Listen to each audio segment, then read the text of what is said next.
So in the last video, I laid out my plans on how to break multiplayer into 3 different sections: casual, competitive, and arcade mode. But you need to have some game modes and playlists to go in that motherfucker, right? Well, this video gives you the details on how I would lay out the game modes, and through the magic of my limited graphical skills, I also have some visual presentations up in this bitch today. Now, in the background, I actually have a couple videos. First, we have Mike the Rusher getting over 100 kills and kill confirmed, and he's going to confirm a shitload of his kills. So you're not going to see some dude just sitting in the back of the map popping people off and not confirming shit. No, this motherfucker moves around. And we're going to follow that up by gameplay from Chris 2 Fur. Not Christopher, Chris 2 Fur, because the motherfucker had to be original and shit like that. And he's going to be playing on Nuketown, otherwise known as the developer's easiest way to add a map by coloring over that shit with crayons and paint, calling it new. Oh man, I can't stand when I do that stupid shit. Anyway, man, with this series coming to an end, I will say that I do have a few extra user-submitted videos that I might not get a chance to use. With 3 more videos left in the series, I believe I have maybe 5 or 6 videos from subscribers. So anything not used in the BluePrint series, I'm just going to transfer over to the Hipfire commentary videos, so that videos don't go to waste and whatnot. You know, I don't want people thinking that I just threw them away or something like that. They sent in a video and I wasn't going to use that shit. So I will put them to use somehow. Now, on to the business at hand. Back when I started the BluePrint series, I mentioned in one of the earliest videos that I have ideas for 7 new game modes that I could add to the game. And a few viewers made a very important observation in that adding too many game modes means that you will continue to reduce the playing pool of each game mode. And that is 100% true, and I knew from the beginning I had to think of a way to fix this. The reality is, we all have our favorite game modes. Kill Confirm, Team Deathmatch, Ground War, all are the popular game modes. Sabotage and Capture the Flag are usually the least played game modes, and you can clearly see that by the number of players on the bottom of a playlist screen at any given time. So if you're one of the few people that actually like those modes, well, guess what? You're fucked.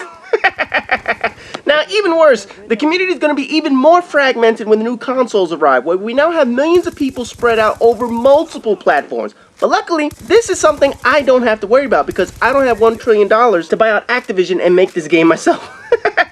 But in any event, I do have some solutions to the game mode ideas to bring people back together. Now, let's start with the arcade mode that I mentioned in the prior video. Arcade mode was actually going to be one of the 7 new game types that I considered, but it morphed into its own gaming section after I thought it out more.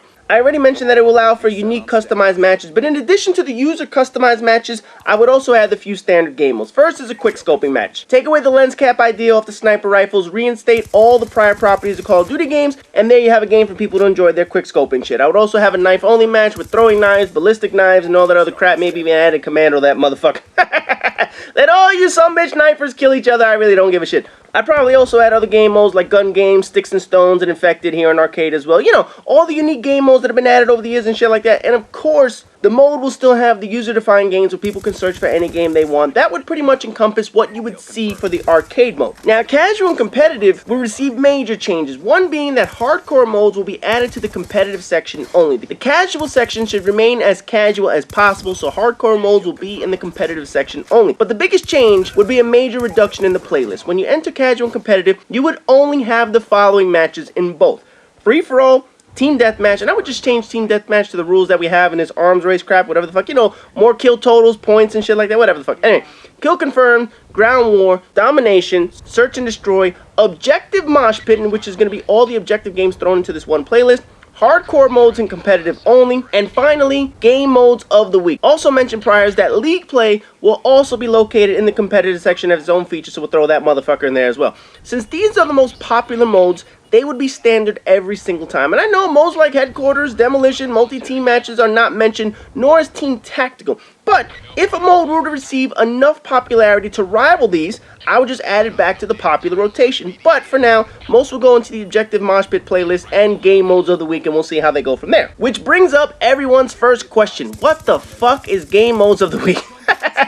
Simple. Each week, new game modes will be rotated into this section. Ones that aren't played as often, you know, like Capture the Flag, Hardpoint, whatever the fuck. And each week, these game modes in the competitive section only become double XP. Yes, motherfucker. Now we have reasons to play Capture the Flag. Now you have a reason to play Sabotage, other than those 50 fucking win challenges in Infinity War. Seriously, man, what the fuck? Why do we need to win 50 goddamn Sabotage matches and only Infinity War? I ain't gonna get into that bullshit, man. And the idea behind this won't just be for the unpopular shit. Demolition, Domination, Kill Confirmed, Team Deathmatch, they'll all be added to game modes of the week so that all game types are earning double XP at some point. The goal here is to entice people to play different game modes that they normally wouldn't play. If someone doesn't play Headquarters that often, well, here's some incentive to do so. If search and destroy doesn't float your boat, now you have incentive. If sabotage doesn't tickle your pickle, now you have incentive. Casual mode would not receive the double XP. Again, this is to stress home the point that competitive matches against other competitive players reward more for ranking up. I don't want people abusing casual mode to rank up quickly in any way. It's supposed to be slow because it's supposed to be a section for people who don't give a fuck about stats in any way, shape, or form. So casual mode would not receive double XP. Plus, I guaranteed you guys new game modes, right? Well, I wouldn't leave you hanging on the new game modes ideas, so all of the following ideas would also go into the game modes of the week for variety, and a couple would also appear in objective mosh pit playlists based on how they are in this motherfucker. But anyway, first new game mode, which is not really a new game mode, it's mostly just an adjustment, is 5 flag domination. Right now we have 3 flags, but in 5 flag domination we'll add 2 more in this motherfucker. Matter of fact, domination and ground war modes would be automatically changed to this, and I would revert that shit back to 1 fucking round with a point limit. Not this round winning time limit bullshit that we fucking have now. No, fuck that shit. Go back to the original ways of domination. Now, let me rant about this shit for a second. Treyarch, you're nothing more than a bunch of money-hungry dick riders. The only reason we have 2 rounds of domination is because Major League Gaming wants it. Major League Gaming consists of less than half a percentage of the Call of Duty population. Actually,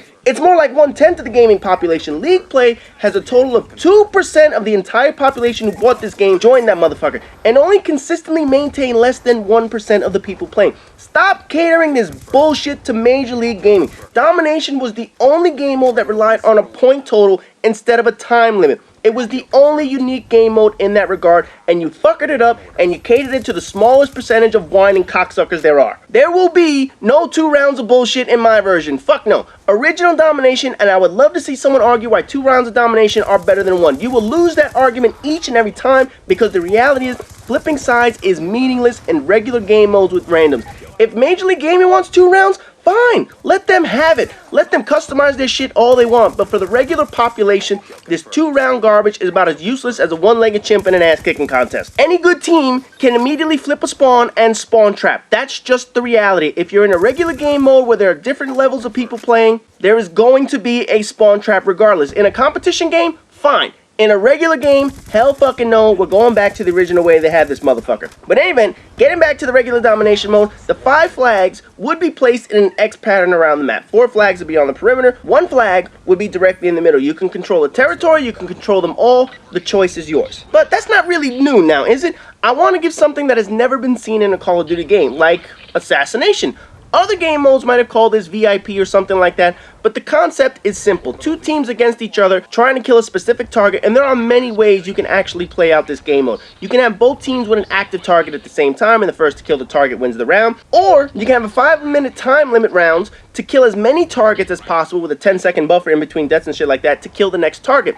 After 5 minutes, the other team gets their chance for kills. Another way is giving a team 3 targets to kill. When they are killed, the other team must kill those 3 targets in less time to be the actual winner. You can also have targets alternate, 1 target for one team, 1 target for another. When he's killed, then the other team immediately gets targeted. Then when he's killed, the target goes back to the original team, plus I'm sure there are other variations out there for this assassination type game mode.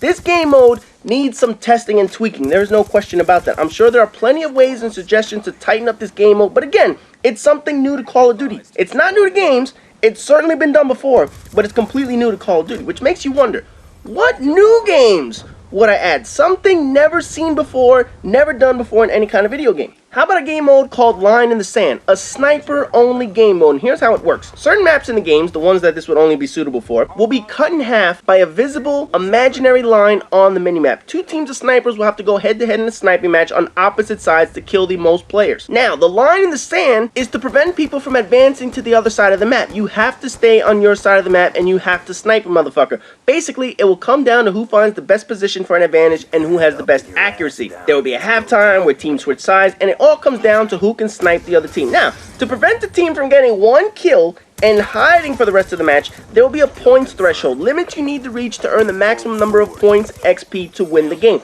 That way, people can't just get 1 kill and hide for the rest of the match and win the game 1-0. No. You need to actually earn your kills to get the win in this motherfucker. Now, I also thought of a game mode called Encroachment, but I have no idea how this would logistically work. It's almost the same as Line in the Sand, but for each kill, the line actually moves into enemy territory. Here's how it works. You would start with 2 teams on opposite sides of the maps like Line in the Sand, except this time, there's there's a neutral buffer zone in the middle of the map that nobody can enter. With each kill, you have the opportunity to advance on your enemy position by moving the neutral zone in your favor into their territory. Basically, you're going to be pinning them into the corner on their side of the map. To win, you either need to get the most kills in a time limit or push the other team to the brink of their area. Basically, it's like playing chess and landing a checkmate. The idea is simple. You basically need to kill the other team of snipers, but now you have to move up your position to keep your territory. Sort of like a real-time strategy joint in this motherfucker. Now, I don't think the gaming logic in Call of Duty is that bright.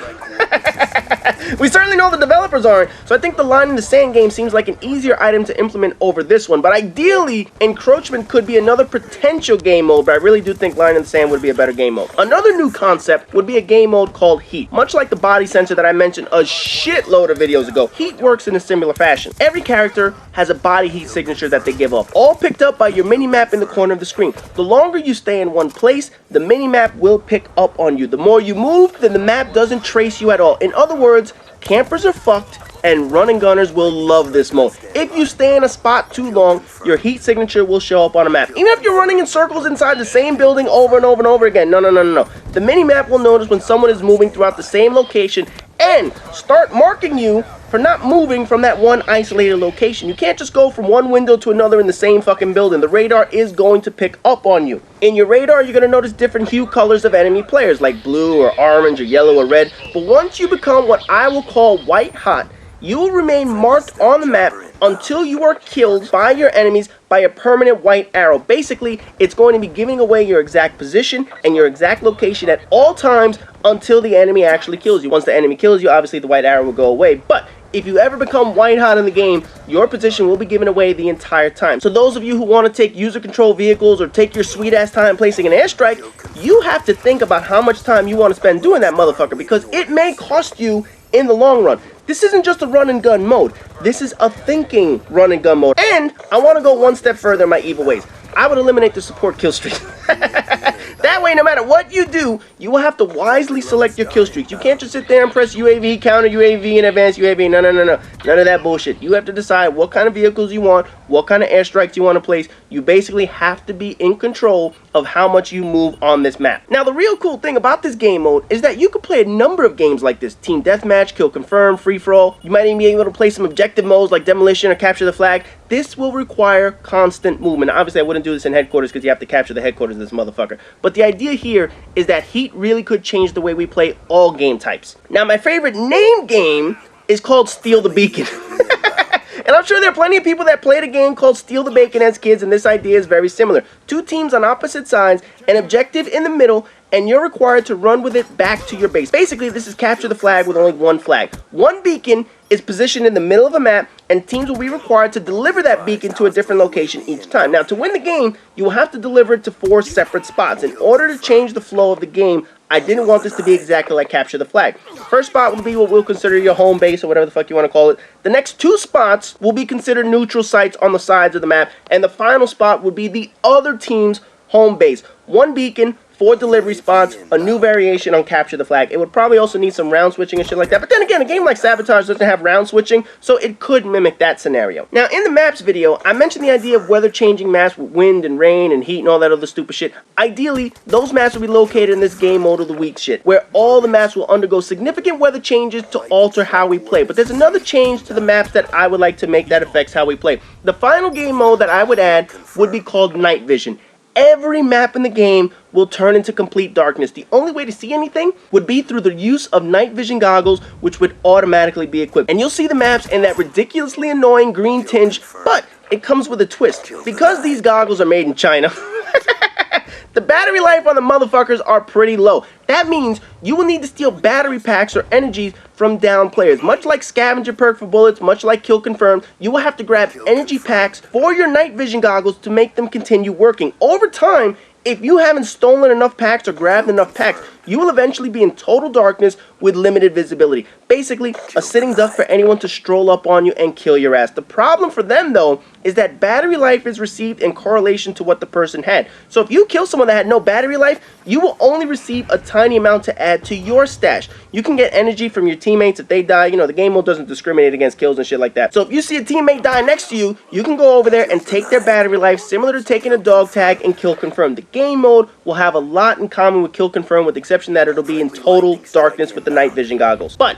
you will have to keep moving around and keep playing the objective to avoid going dark at all times. I'll bet you any amount of money this game mode will probably be the most hectic, with everyone searching for battery life before they become a victim to the darkness. Now, I would also put this on small maps so that the action stays fluid. You know, if the game works properly on small maps, I might expand it to medium-sized maps, but I really don't think this would be a great mode for large maps where it takes too much time to find people and shit like that. So I would stick to this on only the small maps. Now, the final things that I would change would be some tweaks to already existing game modes. First, sabotage. No longer 20 fucking minutes. No fucking way, not happening. That shit has got to go. Shorten it down to 10 or 15 minutes, but 20 minutes is fucking bullshit, man. As I mentioned before, Team Deathmatch will take the arms race points totals and shit like that. Domination will go back to 1 round with the game ending once a team hits 200 points and shit like that. Headquarters would have the cooldown period changed. You know, waiting for the headquarters to go live and capture that motherfucker. I would lower it from 30 seconds to maybe 10 or 15 seconds because I want more action in actually capturing the headquarters. You have 10 seconds